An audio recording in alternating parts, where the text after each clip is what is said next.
Welcome to Kenton's videos. Enjoy the video. You'll start by confirming essentials. Sign in with your Apple ID and turn on iCloud for settings and screen time so changes sync.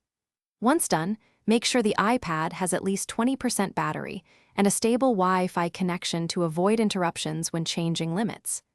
Now open Settings, tap Screen Time, and enable it if needed. This links data and gives you parental controls if required. These steps let you change time allowances reliably and preserve settings across devices. Next, you'll expand usable time by adjusting app limits and downtime.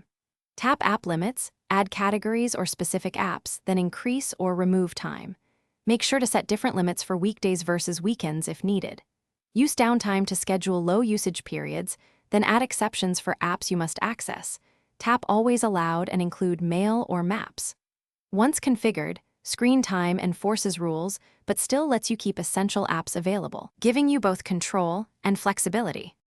Finally, tweak authentication and fallback behaviors so you can extend sessions quickly. Go to Screen Time passcode to change timeout or disable the stricter Require passcode option. This reduces friction when granting more time.